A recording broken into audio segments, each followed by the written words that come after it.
내가 너희 중에서 예수 그리스도와 그가 십자가에 못 박히신 것 외에는 아무것도 알지 아니하기로 작정하였다.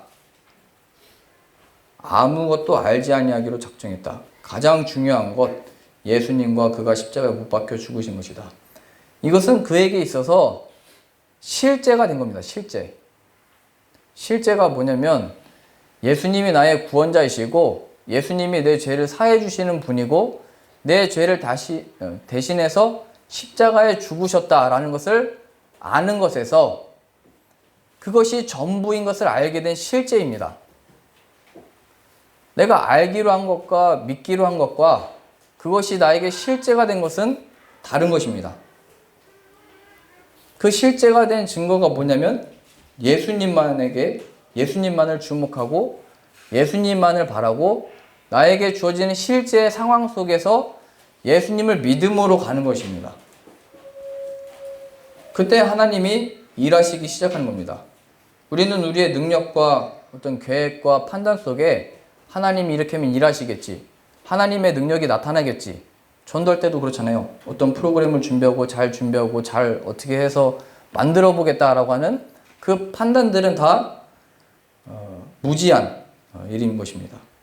하나님은 하나님이 기뻐하시는 때 일을 하시는데 하나님이 기뻐하시는 때는 언제냐면 하나님이 우리에게 보내신 아들, 그 영광을 우리가 붙들 때이고 우리의 존재가 예수 그리스도로 인하여 생겨난 것처럼 저 사람을 변화시킬 능력도 예수 그리스도 안에 있다라고 하는 그 실제, 하나님의 능력이 예수님 안에 있다라고 하는 확신 속에 실제가 된 고백입니다.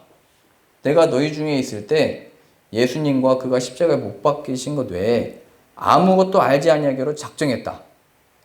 그가 만나는 사람은 믿음이 없는 사람이요, 죄인이요, 여러 사람이 섞여 있는 교회 아니었지만 오직 이 사람들에게 필요한 것은 이 사람을 위한 것, 저 사람을 위한 것 이런 것들이 아니고 저 사람들에게 필요한 것은 예수님인 것을 알게 된 것입니다. 우리의 자녀들이 어떠하든지 사춘기든지 뭐든지 뭐 남자든지 여자든지 필요한 것이 예수님이다라고 하는 확신이 있다면 우리는 늘 예수님을 더욱더 붙들고 내 신앙과 믿음이 예수님으로부터 출발해서 이 자녀에게도 이 예수님을 아는 그 놀라운 일이 있기 원합니다. 이렇게 기도가 나오겠죠. 하나님이 일하시는 순간은 나에게 허락해 주신 체력과 의지와 모든 것들을 내려놓고 예수 그리스도를 온전히 붙들 때 하나님이 일하시는 겁니다. 내가 힘주고 있으면 하나님은 그것을 꺾으시는 겁니다. 그게 야곱의 환도뼈가 나가는 거죠. 자신의 고집으로 어떻게 해보려고 했는데 그 천사와 씨름하다가 천사가 환도뼈를 쳐버리잖아요. 나의 힘의 어떤 힘줄, 나의 능력, 내가 의지할 것. 그때서야 비로소 야곱은 하나님을 붙들게 되고 예수 그리스도를 주라 시인하는 신약식으로 말하면 그 일이 일어나는 거죠. 예수님이 나에게 정말 실제가 되고 내 보이는 삶의 실제가 됐다면 나에게 주어진 상황과 문제 속에 하나님을 붙들게 되는 겁니다. 이 염려하는 일들로 인해서 하나님 이걸 어떻게 해주십시오가 아니고 이 상황 가운데 주인이 하나님인 것으로 인하여 위로를 얻게 되는 거죠. 그 며칠 전에 그 루마니아 한 선교사님이 어떤 일인지는 모르겠지만 소천하셨어요, 갑자기. 그래서 그 자녀분이 독일에서 목회를 하시는데 그 자녀분이 이제 루마니아로 이렇게 이동했죠. 해외에서 이제 장례 절차를 받는 것도 어렵고 그 과정 속에서 해외에서 이제 사역 때문에 이렇게 떨어져 있다가 돌아가시고 나서 이제 가잖아요. 그 과정 보면서 그 선교사님과 우리 목사님들하고 이제 그 연락을 주고받으면서 위로 얻을 수 있는 것은 그 영혼이 하나님 앞에 가게 됐고 하나님의 보내심을 받았다가 부르심을 받았다는 것에서만이 위로를 얻을 수 있는 거죠. 저도 어렸을 때 그 오늘 최은식 집사님 가신다고 해서 울컥했는데 그 어렸을 때는 그랬어요. 이렇게 집집마다 이렇게 놀러 다니거든요. 시골이니까 얼마나 심심하겠어요. 시골 가면은 제 목사님 아들이니까 용돈을 주세요. 그래서 저는 인사를 항상 열심히 잘했어요. 그 이제 성도님이 슈퍼에서 일하시면 슈퍼에서 컵라면도 주고 먹고 싶은 거 다 먹고 저는 연태까지 슈퍼에서 돈 주고 사 먹는 일이 별로 없어요. 그래서 내가 목사님의 자녀인 게 참 축복이다 그런 생각을 어렸을 때부터 했는데요. 근데 이제 그 중에서도 이렇게 맛있는 걸 해주시거든요. 뭐 마탕도 해주시고. 근데 여름에 그 수박 화채를 만들어 주시는 할머니가 계셨어요. 근데 그게 너무 맛있더라고요. 그때 제가 사이다에 눈을 떠가지고 그 칠성 사이다 아시죠? 그것보다 훨씬 맛있더라고요. 수박 화채. 알고 봤더니 수박 화채에다가 칠성 사이다를 같이 넣어서 만드셨었는데 어쩐지 좀 비슷하긴 했어요. 그래서 제가 여름마다 거길 놀러 갔어요. 나중에 친구들까지 데리고 놀러 갔죠. 근데 그 여름에 장마 오잖아요, 한국에서는. 근데 장마가 임할 때 그 산사태가 나가지고 그 집이 그냥 사라져 버렸어요. 그 어렸을 때 굉장한 충격이었어요. 이렇게 어제까지도 가서 이렇게 먹고 인사드리고 이렇게 정들었었는데 하나님이 주신 이 복을 누리면서 살았는데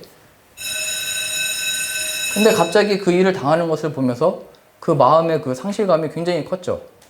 그래서 하나님이 왜 데려가셨냐고, 이게 무슨 일이냐고 목사님에게 여쭤봤죠. 아니 이렇게 열심히 교회에서도 섬기시고 하나님을 섬기면서 사는 이 할머니를 왜 데려가신 거냐고.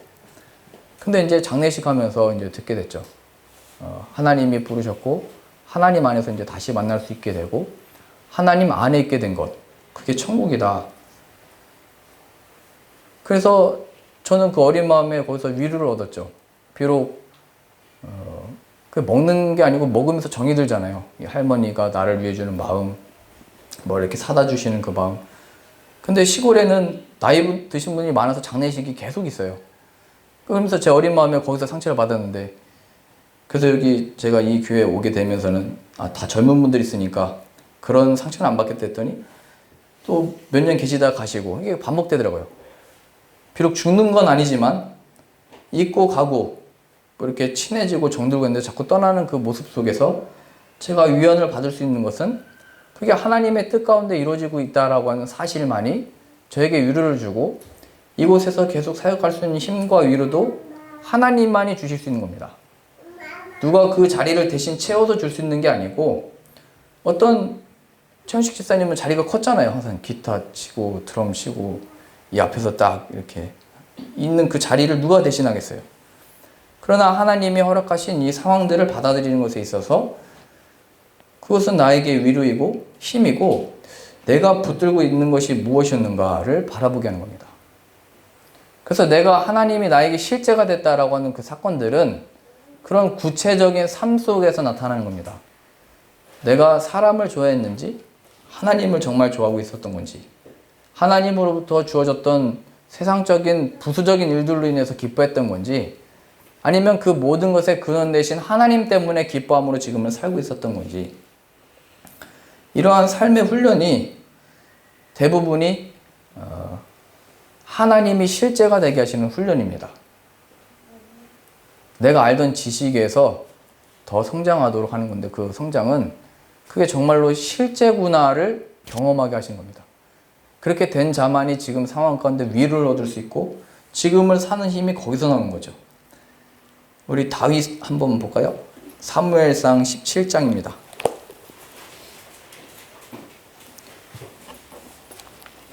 다윗의 삶 가운데서는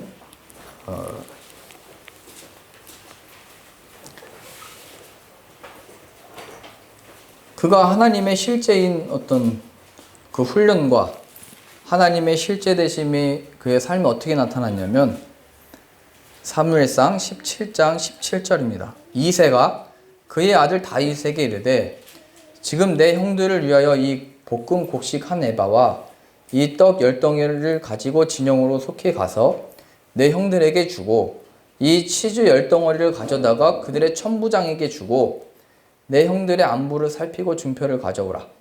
그때 사울과 그들과 이스라엘 모든 사람들은 엘라 골짜기에서 블레셋 사람들과 싸우는 중이더라. 그러니까 형들이 3명 여기 갔죠. 루벤부터 시작해서 가서 이제 전쟁하고 있으니까 아버지가 다윗을 지켜서 형들의 안부를 물어보고 와라. 또 그 천부장 만나보고 확인해보고 와라. 그러니까 심부름 간 겁니다. 심부름은 그것을 우리는 뭐라고 얘기했냐면 인생 속에 어떤 큰 의미를 둔 게 아니고 그냥 인생 속의 한 부분이죠. 심부름. 아버지가 문득 너 어디 다녀와라, 너 뭐 사와라 했던 그 심부름. 근데 그 심부름 가운데 다윗은 하나님의 실제된 것이 이렇게 나타나죠. 20절입니다. 다윗이 아침에 일찍 일어나서 양을 양치는 자에게 맡겼다라고 나옵니다. 목동이었으니까 양을 이렇게 돌봤던 자인데 그 양을 양지키는 자에게 맡겼다. 그리고 22절이요. 다윗이 자기의 짐을 짐지키는 자의 손에 맡기고, 여기 또 맡겼다가 나왔죠.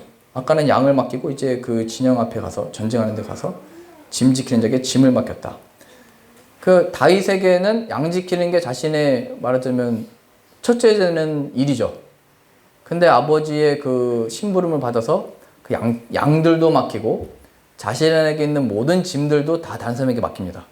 그에게 주어졌던 부수적인 모든 것들을 다 그냥 맡겨버리죠. 그리고 22절입니다.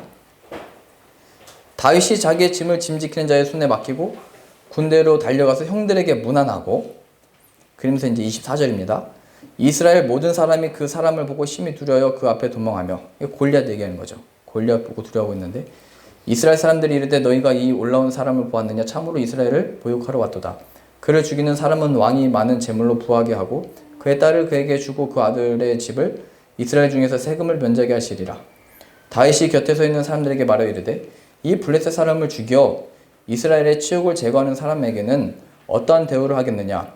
이 할례받지 않은 블레셋 사람이 골리앗이 누구이기에 살아계시는 하나님의 군대를 모욕하겠느냐? 그러니까 다 맡기고 와서 지금 다윗이 하고 있는 얘기가 뭐냐면, 사람들 얘기 들어보니까 골리앗 때문에 우리가 지금 이 두려움에 떨고 있다, 모든 군대가 나아가지 못하고 있다 얘기했더니, 다윗이 그 얘기를 듣고 할례받지 못한 그 이방 사람, 세상 사람 때문에 우리가 두려워하고 떨고 있냐? 누가 이 세상이 살아계신 하나님의 군대를 모욕하고 있냐? 이렇게 얘기를 하고 있죠. 하나님이 살아계시다, 그 하나님의 살아계신 군대를 모욕할 수 없다 얘기했던 거죠. 지금 다윗에게 일어나고 있는 일은 자신이 했던 일, 자신이 가져왔던 일, 자신이 해야 되는 일을 다 내려놓게 하시고 하나님이 누구시냐를 드러내고 있죠. 사람들 가운데. 그럴 때 두 명이 이렇게 반응을 해요. 사울 먼저 볼게요. 다윗이 이렇게 백성들 만나면서 이렇게 얘기하고 다니니까 사울이 38절입니다. 이에 사울이 자기 군복을 다윗에게 입히고 노투구를 그의 머리에 씌우고 또 그에게 갑옷을 입히매 다윗이 칼을 군복 위에 차고 익숙하지 못함으로 시험적으로 걸어보다가 사울에게 말하되 익숙하지 못하니 이것을 입고 가지 못하겠나이다 하고 벗고, 또 벗었죠. 다 맡기고 벗어버리고. 그러니까 사울은 다윗의 말을 한번 믿고 그에게 맡겨보려고 다 세상적인 갑옷을 입혀놓고 칼을 주고 무기를 줬는데 다윗은 벗어버린 겁니다.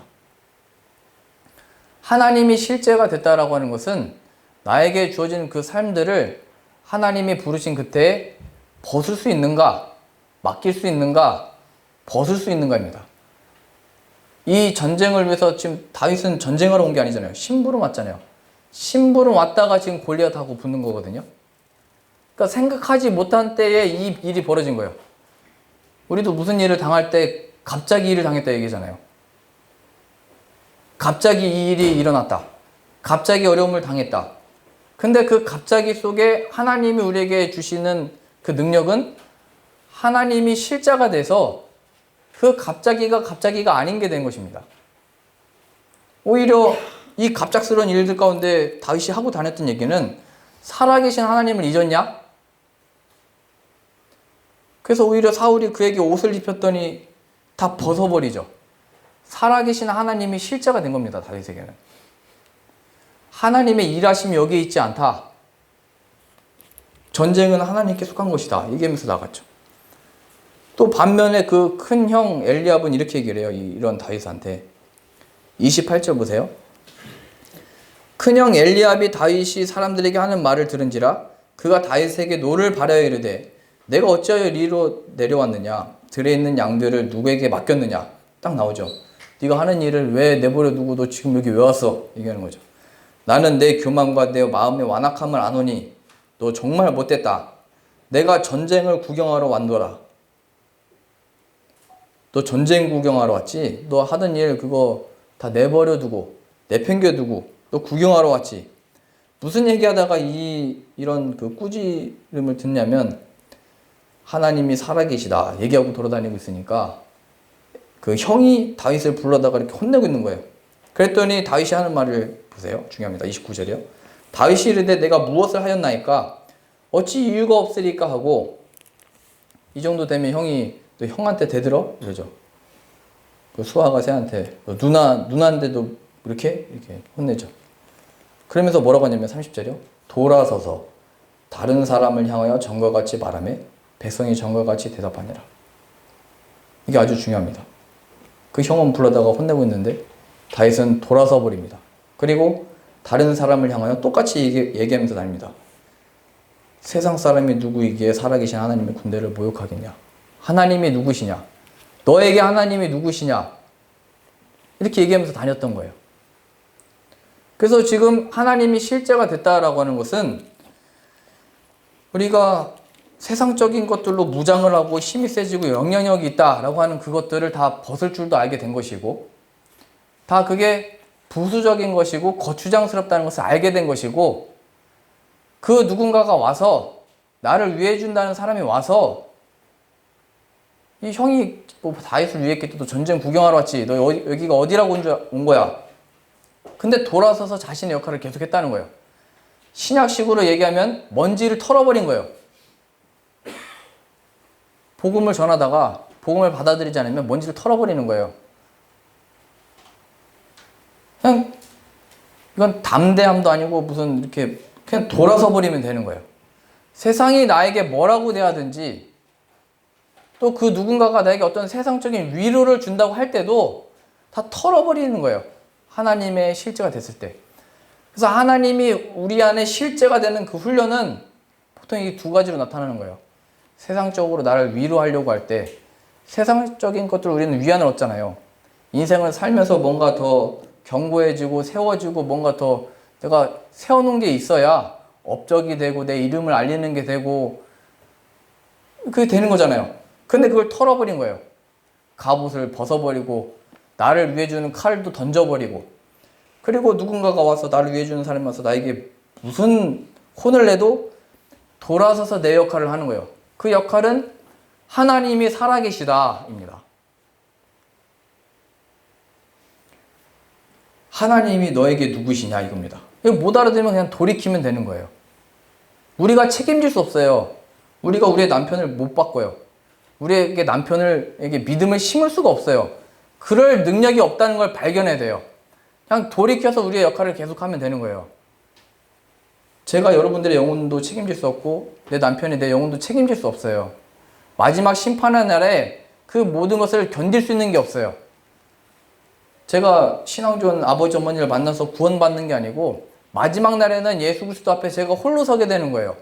이 예수님을 믿는 그 신앙이 없으면 끝인 거예요. 바울은 그게 실제가 됐던 거예요. 다윗에게도. 하나님이 살아계시다. 이 전쟁을 누가 주관하고 계시냐? 우리의 이 삶을 누가 주관하고 계시냐? 세상 골리앗이 왔지만 이 전쟁의 승리가 누구의 손에 있냐? 얘기하는 거죠. 우리가 어떤 상황에 놓였지만 이 상황의 주관자가 누구시냐? 얘기하는 거예요. 근데 이 세상 사람들은 얘기하는 거예요. 믿음 없는 사람들은, 연약한 사람들은 하나님이 살아계시면 저 골리앗 같은 사람이 없어야죠. 얘기하죠. 하나님이 정말 우리를 위해 주시고 인도해 주시면 골리앗 같은 그 대적들이 없어야죠.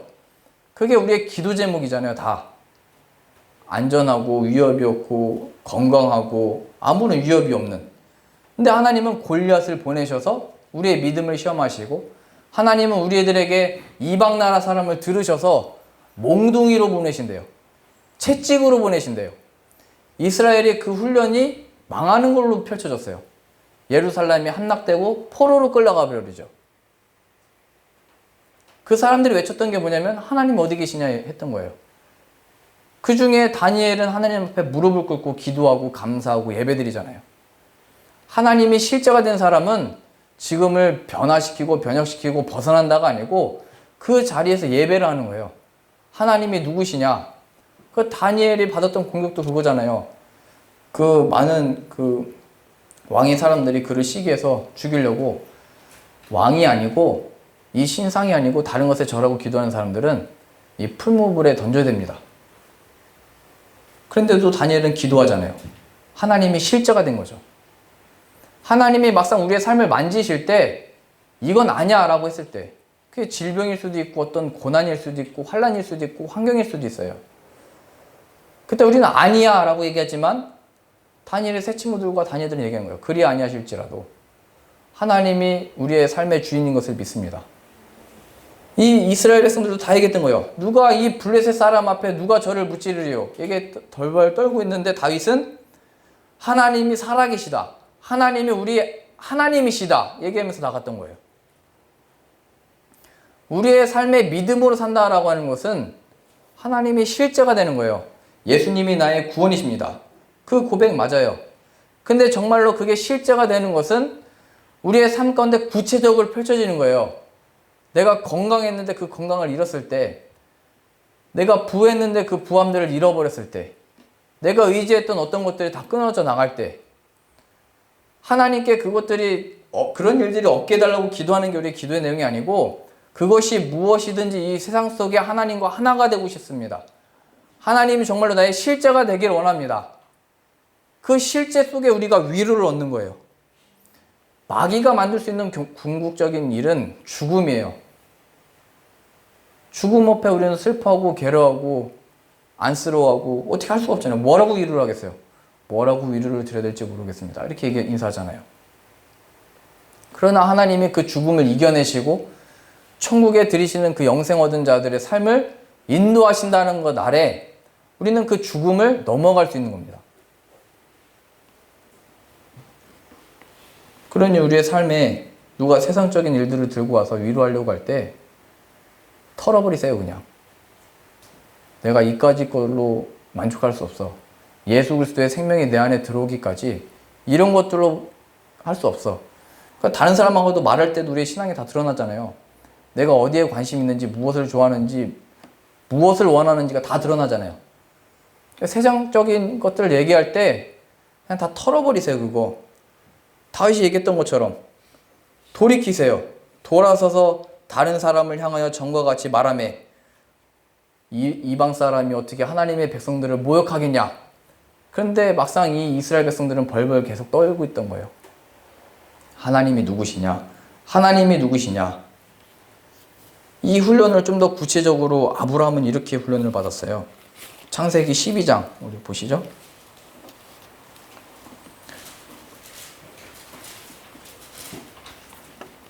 다윗은 그 심부름 갔다가 이렇게 됐는데 아브라함은 아버지와 함께 그냥 잘 살다가 갑자기 하나님이 나타나셔가지고 이 약속을 하시죠. 창세기 12장입니다. 12장 1절이요. 여호와께서 아브라함에게 이르시되 너는 너의 고향과 친척과 아버지의 집을 떠나 내가 내게 보여줄 땅으로 가라. 똑같죠. 고향과 친척과 아버지의 집을 떠나라. 그 다윗으로 보자면 일하던 것도 맡기고 자기 짐도 맡기고 세상적인 어떤 그 위안과 힘이 되는 것들도 다 벗어버리고 그 모양은 좀 다르지만 내용이 같아요. 떠나라 이거죠. 털어버려라. 세상적인 위안되는 것들 털어버려라 얘기하는 거예요. 그래서 무엇을 만드시냐면 2절이요. 내가 너로 큰 민족을 이루고 내게 복을 주어 내 이름을 창대하게 하리니 너는 복이 될지라. 너를 축복하는 자에게는 내가 복을 내리고 너를 저주하는 자에게는 내가 저주하리니 땅의 모든 족속이 너로 말미암아 복을 얻을 것이라 하신지라. 4절이요. 이에 아브라함이 여호와의 말씀을 따라갔고 또 그와 함께 갔으며 아브라함이 하란을 떠날 때에 75세였더라. 하나님의 말씀을 따라갔다 얘기했죠. 이때 아브라함에게 믿음이 생겼는데 그 믿음이 뭐였냐면 하나님이 주신 약속을 따라간 겁니다. 말씀. 그러니까 하나님으로부터 주어진 어떤 한 약속. 내가 가나안 땅을 주겠다. 그리고 너로 큰 민족을 이루겠다. 지금 아브라함에게 있어서 가장 큰 세상적인 약점 혹은 결점? 혹은 부족한 것, 그 부족한 것이 이 세상으로 보자면 전부였는데 그게 뭐였냐면 자식 못 낳는 거였습니다. 근데 그 아브라함에게 큰 민족을 이루겠다, 자식 주겠다 약속한 거죠. 이삭. 그래서 이것도 믿음은 믿음이에요. 근데 하나님이 이 믿음에서 어느 믿음으로 훈련시키는지를 이제 봐야 돼요. 그가 다 버리고 다 놓고 하나님의 더 귀한 약속이 있구나. 우리로 예를 들자면 처음 전도받을 때 천국이 있습니다 얘기잖아요. 지옥과 천국이 있는데 그 천국을 하나님이 약속하셨고 예수 그리스도 안에 우리가 거기 들어갈 수 있습니다. 처음에는 천국 때문에 믿기로 한 거죠. 지옥은 가기 싫으니까.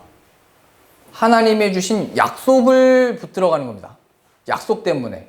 천국 혹은 하나님으로부터 주신 어떤 복들 때문에 교회를 나오기 시작하는 겁니다. 하나님이 주신 어떤 이 세상적인 위로 때문에 교회를 나오기로 한 거죠. 믿음이 없다고는 말할 수 없죠. 왜냐면 아브라함이 지금 믿음이 시작은 했으니까요. 근데 하나님이 만들어 가시는 이 믿음이 어디까지 간 거냐면 창세기 22장입니다. 잘 아시는 내용이죠. 75세를 지나 지금 100세를 이제 훨씬 넘은 거거든요.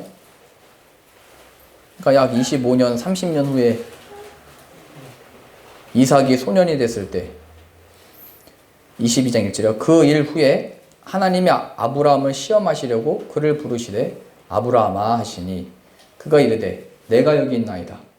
여호와께서 이르시되 내 아들 내 사랑하는 독자 이삭을 데리고 모리아 땅으로 가서 내가 내게 일러준 한 산 거기서 그를 번제로 드리라. 그랬더니 아브라함이 3절입니다. 아브라함이 아침에 일찍이 일어나. 똑같죠. 다윗도 일찍이 일어나 양들을 맡기고 갔던 것처럼 아브라함도 아침 일찍이 일어나서 그 일을 행하러 갑니다. 이삭은 하나님이 약속해 줘서 하나님이 만들어낸 기적인데 지금 아브라함에게 그 이삭을 번제로 바치래요. 어떻게 자녀를 칼을 들어 어떻게 해야겠어요? 그걸 불 태워가지고 어떻게 드려요? 근데 아브라함이 그 일을 하잖아요. 신앙이 어떻게 바뀐 거냐면 처음 출발은 하나님이 주신 약속으로 출발했는데 그 약속을 붙들고 신앙생활을 했는데 그 뒤에 가서는 그 약속을 주신 하나님이 목적이 된 거예요. 신앙이 하나님으로부터 주어진 어떤 약속과 위로와 힘이 그의 신앙의 출발이었다면 이것도 신앙이에요. 근데 하나님의 그 믿음을 주셔서 어떤 훈련을 시키시는 거냐면 그 약속의 근원 대신 하나님이 목적이 되어 버리도록 만드시는 거예요. 근데 이 훈련을 아브라함은 그 인생의 거의 마지막 때쯤에 이 신앙이 만들어졌죠. 그러니까 평생에 걸쳐서 만들어지는 신앙이에요, 이게. 그러니까 이 신앙을 만드는 것은 우리가 열심히 노력하고 능력으로 되는 게 아니고 하나님의 은혜 속에 만들어진 신앙이에요. 하나님만이 나의 목적이 되고 하나님만이 나의 위로가 되고 하나님만이 나의 힘이 되는 것. 22장 9절이요. 하나님이 그에게 일러주신 곳에 이른지라. 이에 아브라함이 그곳에 제단을 쌓고 나무를 버려놓고 그의 아들 이삭을 결박하여 제단 나무에 놓고 손을 내밀어 칼을 잡고 그 아들을 잡으려 하니 여호와의 사자가 하늘에서부터 그를 불러 이르시되 아브라함아 아브라함아 하시는지라. 아브라함이 이르되 내가 여기 있나이다 하매 사자가 이르시되 그 아이에게서 내 손을 대지 말라. 그에게 아무 일도 하지 말라. 내가 내 아들 내 독자까지도 내가 아끼지 아니하였으니 내가 이제야 내가 하나님을 경외하는 줄을 아노라. 그래서 하나님을 경외하는 것, 이 표현이 나오죠. 하나님을 경외하는 삶. 그것은 하나님의 주신 그 약속을 붙드는데 그 붙드는 것이 그 약속 자체를 넘어 약속의 근원 대신 하나님이 그 삶의 목적이 되고 이유가 된 것입니다. 이것을 하나님이 만드신 하나님 주신 선물이요 믿음이라고 그럽니다. 우리의 신앙과 믿음이 세상을 향하던 곳에서 세상적인 일들로 위안 얻었던 일들에서 하나님이 우리 안에 만들어 가시는 신앙은 그 부수적인 것들을 다 털어버리고 여기서는 하나님이 잡으라고 하잖아요. 우리도 갑자기 어떤 일이 일어나면 이게 무슨 흉사냐 이렇게 얘기하잖아요. 이게 무슨 큰일이냐 이렇게 얘기를 하잖아요. 근데 하나님이 그 모든 일들을 허락하시는 이유는 하나님을 경외하도록 하는 겁니다. 왜 하나님의 훌륭한 사역자들도 하나님이 다 데려가시잖아요. 왜 악한 사람들만 하나님이 죽여버리면 되는데 하나님의 훌륭한 사역자들도 다 데려가시잖아요. 인간으로 하여금 겸손하게 하고 하나님을 경외하도록 하는 겁니다. 하나님의 복음의 사역과 삶과 모든 인생이 살아계신 하나님으로부터 운행되어지고 인도되어지고 우리는 다만 그 가운데 쓰임받는다라는 고백을 하게 하신 겁니다. 한 번 죽는 것은 인간에게 정해진 것이죠. 근데 우리는 영원히 살 것처럼 생각하고 영원히 살 것처럼 지금을 살아요. 아무것도 하지 말라 이게 아니에요. 우리의 삶이 무엇이냐 이거죠. 이 사람에게 필요한 게 무엇이냐 이겁니다. 내 자녀와 남편과 아내와 이 사람을 변화시킬 능력이 하나님께 있습니다. 처음에는 내가 믿음으로 이 사람을 변화시켜 보겠습니다. 출발했다가 하나님만이 변화시킬 수 있습니다. 이렇게 가야 되는 거죠. 근데 인간은 끝까지 그런다니까요. 내가 열심히 해서 그나마 내가 이 사람이랑 살아서 그나마 내가 내 자식을 이렇게 키워서 그건 하나님 앞에 가증스러운 겁니다. 하나님이 만들어 가시는 그 삶은 하나님을 경외하는 것이고 그 경외는 이 모든 부수적인 것들을 털어버릴 줄 알고 벗어버릴 줄 알고 하나님이 내놓으라 할 때 내놓을 줄 아는 겁니다.